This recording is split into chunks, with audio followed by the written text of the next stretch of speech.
eres alabado, eres exaltado, tu nombre levantamos, aleluya, aleluya, eres adorado,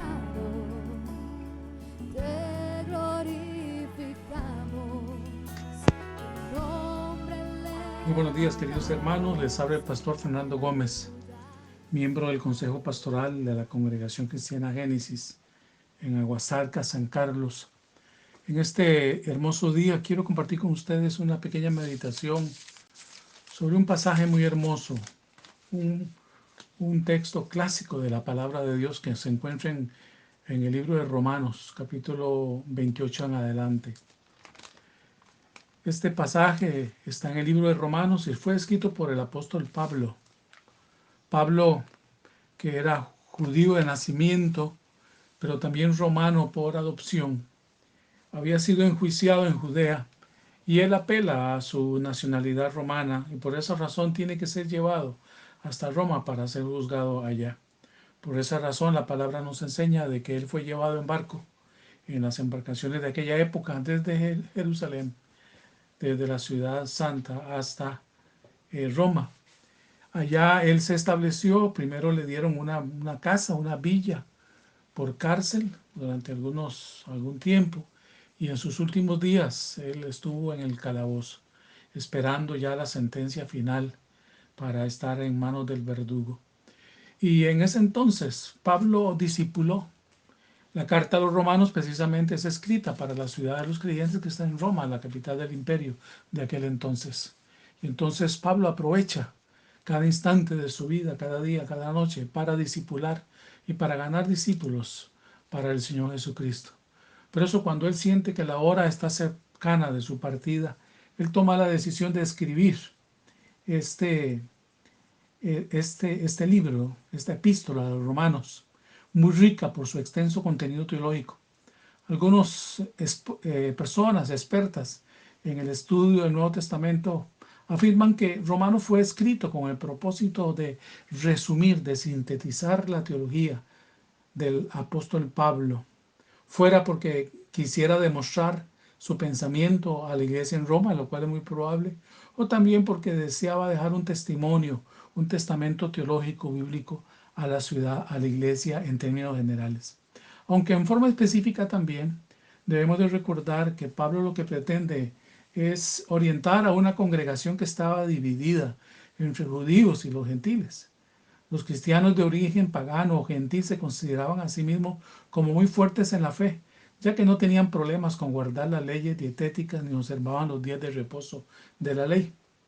Y esta actitud los llevó a menospreciar a los cristianos de origen judío, a quienes consideraban débiles, precisamente por la misma razón, porque les costaba entender y poner en práctica que ellos ya vivían en la gracia y no en la ley. Y entonces, ante esta división, Romanos subraya que el Evangelio del Señor Jesucristo es poder de Dios para judíos, tanto como para gentiles, según lo expresa en Romanos 1:16, donde dice, porque no me avergüenzo del Evangelio, porque es poder de Dios para salvación a todo aquel que cree, al judío primeramente y también al griego.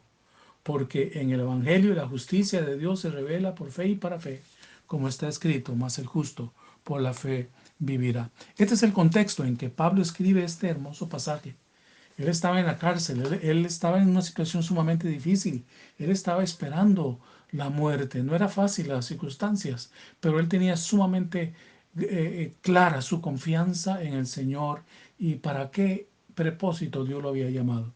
Por eso él dice en el verso 28, y sabemos que a los que aman a Dios, todas las cosas les ayudan a bien, esto es, a los que conformen a su propósito son llamados. Entendiendo el contexto de Pablo, uno dice, qué difícil para Pablo decir eso, que todas las cosas les ayudan a bien, considerando las circunstancias negativas en las que Pablo estaba.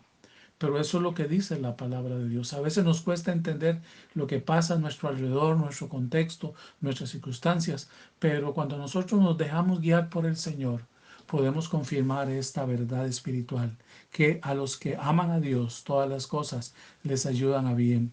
El verso 29 dice, porque a los que antes conoció también los predestinó para que fuesen hechos conformes a la imagen de su Hijo, para que Él sea el primogénito entre muchos hermanos.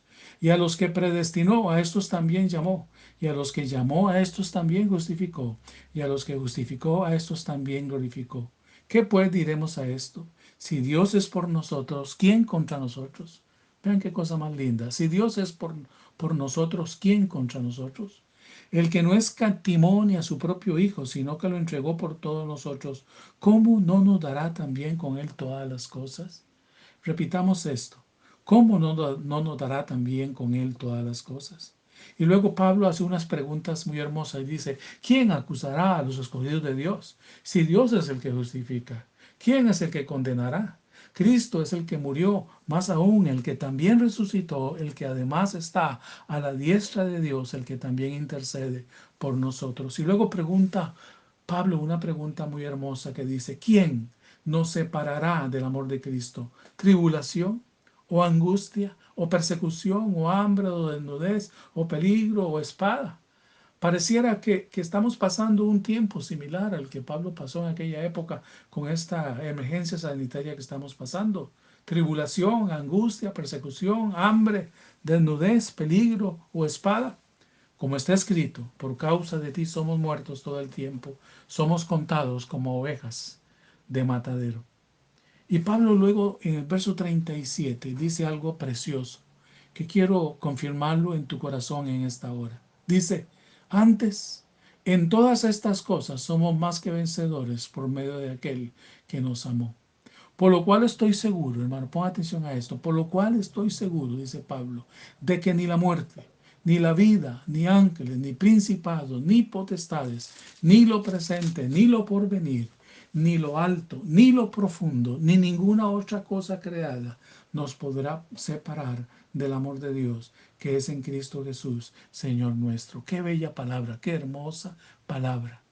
Dicha por un apóstol, por un siervo de Dios, plenamente confiado que cualquier cosa que pasara en su vida tenía un propósito eterno. Y él con estas hermosas palabras lo dice a la iglesia de Romanos y lo dice hoy a la iglesia de Cristo esparcida en esta fecha, en esta hora, por todo el mundo. Padre, damos gracias por esta hermosa palabra, Señor, por ese ejemplo tan hermoso de Pablo, que aún en medio de circunstancias difíciles, él declaraba el amor supremo de tu Hijo Jesucristo y decía que ni lo alto ni lo profundo, que ninguna cosa creada nos podría separar del amor de Dios que es en Cristo Jesús, Señor nuestro. Gracias, Padre, por esa convicción espiritual del apóstol Pablo y permite que se haga también en una convicción espiritual en nuestro corazón. Gracias, Padre. Oro en esta hora por la salud de mis hermanos, por la provisión a sus mesas, por alegría en su hogar también, en el nombre del Señor Jesucristo. Padre, gracias por esta oportunidad de poder unirnos por este medio. Tu palabra dice que donde hayan dos o más reunidos, que tú estarías presente. Y te decimos gracias por esa bondad y esa gracia. En el nombre del Señor Jesucristo oramos y bendecimos y decimos amén y amén. Que Dios te bendiga, querido hermano. Pronto nos podremos saludar como siempre lo hemos hecho.